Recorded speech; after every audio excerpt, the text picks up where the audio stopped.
साथियों राम राम। साथियों, आपने गौर किया होगा कि जैसे आप अगर स्टूडेंट हैं या वर्किंग हैं, कहीं पर जॉब करते हैं, तो जैसे ही सैटरडे संडे आना होता है, वीकेंड आना होता है, आप एकदम से एक्साइटेड होने लग जाते होगे और आपको ये लगता होगा कब संडे आए और कब हम जो है पूरे दिन मजे करें, घूमें फिरें, पिक्चर देखें, सारा कुछ करें। और जैसे ही संडे आता होगा या सैटरडे की शाम आती होगी, वैसे ही एक चिंता सताने लग जाती होगी कि अरे यार फिर मंडे आ जाएगा, अब फिर काम पर जाना है या फिर पढ़ाई करने जाना है। तो वो जो संडे का मजा है या सैटरडे नाइट का मजा है, वो पूरा इसी टेंशन में बीत जाता है कि सोमवार को जाना है, सोमवार को जाना है। बस ऐसा ही जिंदगी में होता है। जिंदगी में हम और आप डेली इस बात की उम्मीद रखते हैं कि अब सुख आएगा, अब सुख आएगा, और जब सुख का क्षण आता है तो इस बात की चिंता होने लगती है कि अब ये बीत जाएगा, अब ये बीत जाएगा। अर्थात उस सुख को हम भोग ही नहीं पाते जिसकी चिंता हम करते रहते हैं। इन सब के पीछे का जो कारण है, हमारी और आपकी जिंदगी में जो 90% दुख है, वो है ही इसी बात के कि हम उन दुखों को दूर करने का प्रयास करते हैं और सुख की चाह रखते हैं। इस चाह रखने में ही दुख बढ़ता जाता है और दुख का असली कारण ही है चाह या चॉइसेस। आप कहेंगे क्या बातें कर रहे हैं आप, थोड़ा सीधा सीधा बताइए। तो सीधा सीधा मैं बताता हूं। आप जरा पीछे मुड़ करके देखिए, आपने अपनी जिंदगी के बारे में 5 साल पहले जैसे कल्पना की थी या 10 साल पहले जैसे कल्पना की थी, क्या जिंदगी वैसी चल रही है? क्या आपने जो जो फैसले अपनी जिंदगी के बारे में सोचे थे कि भविष्य में ऐसा करूंगा, वैसा करूंगा, ये करूंगा, वो करूंगा, क्या वो हो पा रहा है? आप पाएंगे कि ज्यादातर चीजें ऐसी हैं जो आपने कभी सोची ही नहीं थी, वो हो रही हैं। हम हर क्षण चॉइसेस बनाते रहते हैं। मुझे ये नहीं ये चाहिए, ऐसा नहीं ऐसा चाहिए, ऐसा नहीं ऐसा होना चाहिए, इस आदमी को मुझसे ऐसे नहीं ऐसे कहना चाहिए, मुझको यहाँ से इतना सुख मिलना चाहिए, यहाँ से इतने पैसे मिलने चाहिए, यहाँ से इस प्रकार के सम्मान मिलना चाहिए। ये सारी चॉइसेस बनाने के चक्कर में हम और आप दुख को दावत देते रहते हैं। ऐसे कई वैज्ञानिक हुए हैं, ऐसे कई फिलोसोफर हुए हैं जिन्होंने चॉइसलेस अवेयरनेस की बात करी है। चॉइसलेस अवेयरनेस का मतलब होता है जीवन में कभी भी इस बात का फैसला ना करें कि मेरे साथ ऐसा होना चाहिए या मेरे साथ वैसा होना चाहिए। आपके साथ जो हो रहा है, साक्षी बन के उसे बस देखते रहिए। मैं आपको एक एग्जांपल देता हूं। आप फिल्म देखने गए, कई बार फिल्म देखते देखते आप फिल्म में इतना डूब जाते हैं कि फिल्म के साथ रोने लग जाते हैं, या फिल्म के साथ इतने भयभीत हो जाते हैं कि आपको डर लगने लगता है, या फिल्म के साथ इतना खुश होने लग जाते हैं कि आप हंसने लग जाते हैं। अर्थात आप फिल्म जब देखने गए थे तो आपने कल्पना की हुई थी कि फिल्म अलग है और आप अलग हैं, फिल्म के किरदार अलग हैं और आप अलग हैं। लेकिन जब आप फिल्म देखने बैठे तो देखते देखते कब उसमें डूब गए और कब आप ये भूल गए कि वो और आप अलग अलग हैं, और आप उनके साथ इस प्रकार सिंक्रोनाइज हो गए कि उनका सुख आपका सुख बन गया, उनका दुख आपका दुख बन गया। ऐसे ही विचारों के साथ होता है। हम डेली एक विचार के साथ अपने आप को इस कदर जोड़ लेते हैं कि हमें लगने लगता है कि यही विचार मैं हो चुका हूं। यह एक भ्रम है जिसकी वजह से हम अपने जीवन में दुख क्रिएट करते हैं। आप किसी नदी किनारे बैठ जाइए और नदी में जाती हुई लहरों को बस देखते रहिए। आप उन लहरों से किसी प्रकार का कोई नाता नहीं रखते हैं, आप साक्षी भाव से उन लहरों को देख रहे होते हैं और लहरें जाती जाती हैं, आप देखते जाते हैं। बस इसी तरह से आपको अपने विचारों को देखना है। किसी ने आपको गुस्सा दिलाया, आपको तुरंत गुस्सा आया, आप अंदर से आग बबूला हो गए। ऐसी स्थिति में आप 3 काम करते हैं। या तो आप उसी समय प्रतिक्रिया देते हैं कि तुमने मेरे से ऐसे कैसे कहा, तुम्हारी हिम्मत कैसे हुई, आप रिएक्शन देते हैं। दूसरा, आपका जो गुस्सा आया है आप उसे वहीं की वहीं दबा देते हैं कि अरे यार ये मेरे से बड़ा है, इससे मैं क्या कहूँ, दबा लेता हूँ, फिर कभी देखूंगा, फिर कभी मौका मिलेगा। तीसरा, आप उसका विश्लेषण करते हैं कि मैं इसको ऐसा नहीं ऐसा कहता हूँ, वैसा नहीं वैसा कहता हूँ। या आप घर पे आ जाते हैं तो सोचते हैं अगली बार मिलेगा तो उसको ऐसा कहूँगा, इस बार तो उसको ऐसा जवाब दूंगा कि अगली बार बोल ही ना पाए। आप विश्लेषण करते हैं कि मैं ऐसा और क्या बेहतर करूँ कि वो नीचा हो सके मेरे सामने और मैं उसके सामने ऊंचा साबित हो जाऊँ। इन 3 के अलावा एक चौथा विकल्प भी होता है कि जिस समय आपको गुस्सा आ रहा है उस समय आप साक्षी भाव से अपने गुस्से को देखिए कि गुस्सा किससे आ रहा है। गुस्सा मुझे आ रहा है, या मैं और गुस्सा अलग अलग हैं, या गुस्सा और मैं एक ही चीज है, ये है क्या? बस उस समय आप देखने लग जाएंगे अपने गुस्से को तो गुस्सा उसी वक्त गायब हो जाएगा। मेडिटेशन में यही सिखाया जाता है। आप जिस वक्त उस थॉट को देखने लग जाएंगे, जो भी थॉट आपके दिमाग में आ रहा है, उसी वक्त वो थॉट गायब हो जाएगा और आपको अफेक्ट करना बंद कर देगा। कई बार ऐसा होता है कि आपको सुबह जल्दी कहीं जाना होता है, 4 बजे 5 बजे आपको उठना है, तो रात को नींद नहीं आती है बेचैनी में, अरे यार सुबह उठना है, अरे यार सुबह उठना है, मुझे सोना है, मुझे सोना है, नींद आ जाओ, नींद आ जाओ, 10 बजे आ जाओ, 11 बजे आ जाओ। आप बहुत प्रयास करते हो आपको नींद आ जाए, नींद आ जाए, नींद आ जाए, और कई बार नींद आती नहीं है, पता चला 2-2 बजे तक नहीं आ रही। जब जब आप जिस जिस चीज़ का प्रयास करोगे तब तब वो चीज़ आपको और परेशान करेगी। लेकिन आप अगर उसी समय अपने आप को खुला छोड़ दें कि ठीक है आ जाएगी, अच्छी बात है, नहीं आएगी कोई दिक्कत नहीं है, मुझे लेटे रहना है, रिलैक्स लेट जाना है, आप देखेंगे आपको क्षण भर में नींद आ जाएगी। एक किस्सा मैं आपको बताता हूँ। एक बंदर था, उसके पास 2 केले थे, एक छोटा केला था, एक बड़ा और मोटा केला था।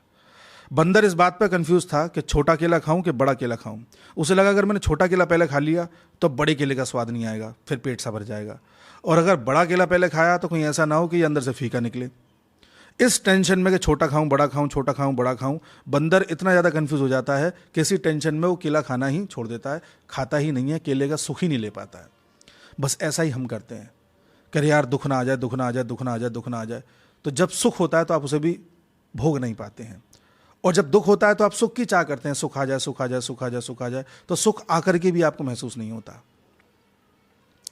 ये डेली चॉइसेस करना, इसे जजमेंटल होना कहते हैं। मैंने किसी वीडियो में बताया था कि जजमेंटल हर कोई होता है। जजमेंटल का मतलब ये नहीं होता कि काले को काला कह दिया, गोरे को गोरा कह दिया, ये लड़की से कुछ कह दिया, लड़के से कुछ कह दिया तो कहते हैं कि आप जजमेंटल हो रहे हो। आप कैसे जज कर सकते हो कि मैं लड़की हूँ और मैं ऐसा करती हूँ, या आप कैसे जज कर सकते हो कि ये काला है तो ये ऐसा है, या ये गोरा है तो ये ऐसा है। जज करना केवल 2 4 5 टॉपिक्स पर ही नहीं होता, हम हर क्षण हर पल जज कर रहे होते हैं किसी न किसी चीज़ को। हम जब जिससे मिलते हैं उस वक्त जज कर रहे होते हैं कि आदमी कैसा है कैसा नहीं है। अर्थात हम कई बार तो मिलते ही इस पर्पज से हैं कि एक बार ये चेक करना है कि आदमी है कैसा। हम हर क्षण ये चेक कर रहे होते हैं कि आज मुझे पूरे दिन सुख मिलेगा कि नहीं, क्या मेरे काम से मेरा बॉस खुश होगा कि नहीं, क्या मेरी परफॉर्मेंस से मेरी टीचर खुश होगी कि नहीं, क्या जो मैं पढ़ाई कर रहा हूँ इससे मेरा सिलेक्शन होगा कि नहीं। हर क्षण हम जजमेंटल मोड पर रहते हैं, और जब जब हम जजमेंटल मोड पर रहेंगे तब तब हम चॉइसेस करेंगे, हम चुनाव करेंगे, और ये चुनाव हमारे दिमाग में दिन और रात चलता रहेगा। हमारे दिमाग में ग्रह युद्ध क्रिएट कर देता है। एक तरीके से युद्ध हमारे दिमाग में हर वक्त चल रहा होता है, ऐसा नहीं ऐसा हो जाएगा, ऐसा नहीं वैसा हो जाएगा, वैसा नहीं ऐसा हो जाएगा। हर क्षण हम पकड़ना चाहते हैं हर चीज़ को, लेकिन जिस चीज़ को हम पकड़ना चाहते हैं वो रेत की तरह होती है, जितनी तेज़ी से पकड़ोगे उतनी तेज़ी से फिसलेगी। तो हमें क्या करना है, हमें बस साक्षी भाव से देखना है, पकड़ना कुछ नहीं है। आपके सामने जो काम आया है उस काम को अच्छे से करो, पूरी शिद्दत के साथ करो, और ये भूल जाओ कि इसका नतीजा क्या होगा। आप किसी के लिए खाना पकाते हो तो आपको उस बात की टेंशन होती है कि उसको पसंद आएगा कि नहीं। आप बस अपना खाना अच्छे से बनाओ, पसंद आएगा नहीं आएगा देखा जाएगा। आप तैयारी कर रहे हो, अच्छे से तैयारी करो, बस सिलेक्शन होगा होगा नहीं होगा देखा जाएगा। जीवन में क्या बनेंगे देखा जाएगा। अभी जो दिख रहा है उसको अच्छे से करो। अभी जो आदमी आपके सामने आपसे बात करने आया उससे अच्छे से बात करो। अगर 10 मिनट बात करके आपको अच्छा लग रहा है तो ठीक है, अच्छे से बात करो, क्या दिक्कत है। क्यों इस जद्दोजहद में हो कि यार ये इतने अच्छे से बात कर रहा है कि इसके दिमाग में कोई फितूर तो नहीं है, कहीं ऐसा तो नहीं है कि इसके अंदर कुछ और चल रहा हो, हमेशा चालाकी करने वाला हो। छोड़ो ना इस बात को, क्या रखा है। जिस तरह आप कई बार आसमान में देखते हो और बादल आपके सामने उड़ते चले जाते हैं, एक के बाद एक बादल आगे बढ़ते चले जाते हैं, ना आप बादलों से कुछ कहते ना बादल आपसे कुछ कहते, उसी प्रकार से आपको थॉट्स के साथ करना है। एक किस्सा मैं आपको और बताता हूँ। आप एक कल्पना करिए कि एक आदमी है, वो नाव में बैठ करके जा रहा है। पीछे से उसने देखा कि एक नाव आकर के उससे एकदम से टकराई जोर से। उसने पलट करके नाविक को गाली देना चाहा कि तेरी हिम्मत कैसे हुई। जैसे वो पलटा तो उसने देखा इसमें नाविक है ही नहीं, ये नाव तो हवा का झोंका पा करके बहती हुई उस नाव की तरफ आ गई और टकरा गई। जब उसने देखा उस पर कोई है ही नहीं तो फिर वो गुस्सा किस पे करता, वो शांत पड़ गया। उसने कहा चलो कोई बात नहीं, यानी क्षण भर में उसका गुस्सा शांत हो गया, क्योंकि उसने देखा कि नाव तो कोई चला ही नहीं रहा, अब किसे दोष दूं मैं। ऐसा ही आपको हर क्षण हर पल जो दुख आ रहा है, जो दुख सता रहा है, जो दुख आपको छेड़ रहा है, वो एक ऐसी ही नाव है जिसको कोई नहीं चला रहा। जो आदमी आपसे कुछ कह रहा है वो किसी ना किसी ऐसे हवा के झोंके से ग्रस्त है जो उसकी जीवन में कोई अनुभव हुआ होगा। उसने आकर के आपकी नाव पर टक्कर मार दी। ये सोच के भूल जाइए कि ठीक है इट्स एन इंसिडेंट, ये एक इंसिडेंट है, वाकया है, ठीक है। पर आप चुनाव करते हैं कि उस पर चिल्लाना है। आप कई बार जाम में फंस जाते हैं, आपकी गाड़ी फंस जाती है, 2-2, 3-3, 4-4, 5-5 मिनट तक जाम नहीं खुलता, रेड लाइट पर आपने देखा होगा। तो आप गुस्सा करने लगते हैं कि अरे यार गाड़ी आगे बढ़ा, अरे मैं लेट हो रहा हूँ, अरे मैं लेट हो रहा हूँ। अरे थोड़ा जल्दी निकल जाइए, मार्जिन लेके चलिए। फिर आप जाम में अगर फंस भी जाएंगे तो कोई दिक्कत नहीं है, थोड़ा देर खड़े रह करके जरा ऑब्जर्व करिए, ठीक है जाम है निकल जाएगा। आज जाम को ही एंजॉय करते हैं, देखते हैं जाम कैसा होता है, तो आप पाएंगे कि आपको गुस्सा नहीं आएगा उसमें। आपके समकक्ष आपका कोई दोस्त या आपका कोई सीनियर आपके घर पे आता है और आपके घर पे कोई कप रखा हुआ है, वो किसी वजह से तोड़ देता है, वो ऐसे ही तोड़ देता है, तो आपको गुस्सा आएगा कि अरे यार तुमने कप तोड़ दिया मेरा यार। और वहीं अगर कोई कप छोटा बच्चा खेलते खेलते तोड़ देता है तो आप उसे माफ़ कर देते हैं, अरे कोई बात नहीं बच्चा है। कप आपका दोनों सिचुएशन में टूटा है, लेकिन एक सिचुएशन में आप गुस्सा कर रहे हैं, दूसरे में आप ये सोच करके गुस्से को जाने दे रहे हैं कि अरे बच्चा है। तो ये जो थॉट है कि वो बच्चा है, अरे छोड़ो, यही तो करना है।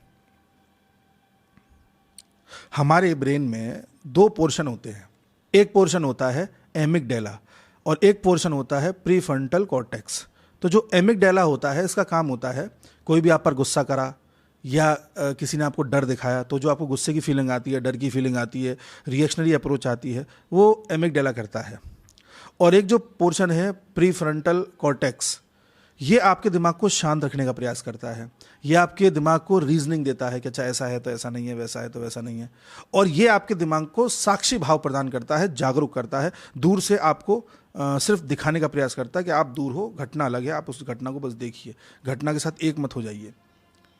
तो ये जो प्रीफ्रंटल कॉर्टेक्स है, ये और ज़्यादा एक्टिवेट हो जाता है जब आप मेडिटेशन करते हैं, योग करते हैं, प्राणायाम करते हैं, तो ये एक्टिवेट हो जाता है। और जो एमिगडाला है, जो आपको रिएक्शनरी बनाता है, जो आपको डर दिखाता है या आपको किसी प्रकार से गुस्सा दिलाता है, वो शांत होने लगता है। ये मेडिकली प्रूव्ड है, तो इसलिए लोग मेडिटेशन की बात करते हैं।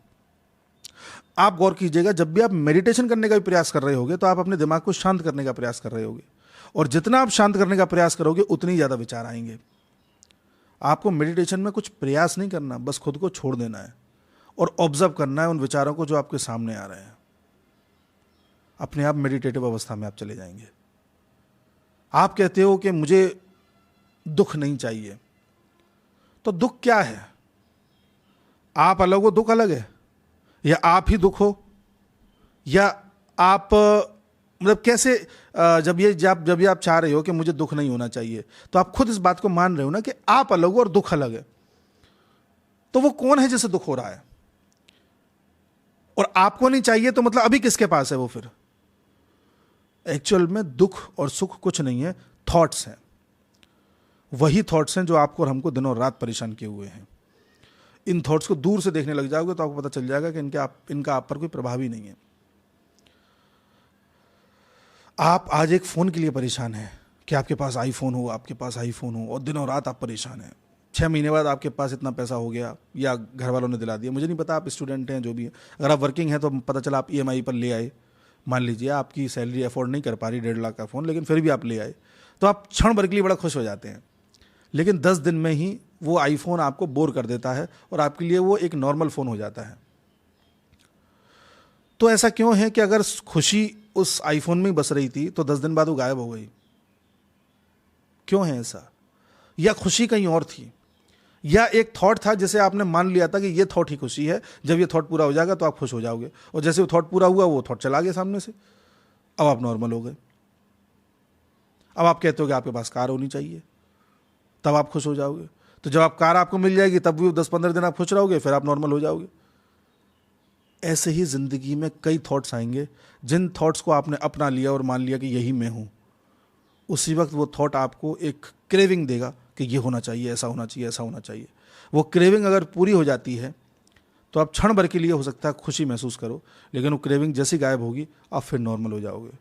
लेकिन इस क्रेविंग को पूरा करने के लिए हो सकता है आपकी एक बड़ी सेविंग चली जाए, पैसा चला जाए, किसी के साथ संबंध ऊपर नीचे हो जाए, कुछ भी हो सकता है इसकी पूर्ति के लिए। और यहीं आप साक्षी भाव से देख लो कि यार ये थॉट ही तो है। जिनके पास आईफोन नहीं है, कार नहीं है, वो अच्छी ज़िंदगी नहीं जी रहे, कि खूब अच्छी ज़िंदगी जी रहे। यहाँ एनालाइज कर लोगे आप, ऑब्जर्व कर लोगे, देख लोगे तो थॉट है यार, जाने दो उसको, तो आप बहुत आसान बना लोगे अपनी ज़िंदगी को। तो हमें क्या प्रयास करना है? हमें सिर्फ ऑब्जर्व करना है थॉट्स को, दूर रह करके। ठीक है? जब थॉट और थिंकर एक हो जाते हैं, यानी थॉट गायब हो जाता है, तब सिर्फ बचता है साक्षी भाव बचता है। आप समझ रहे हैं? हमारा जो मन है, ये मन ही है जो अलग अलग थॉट्स लेकर के आता है।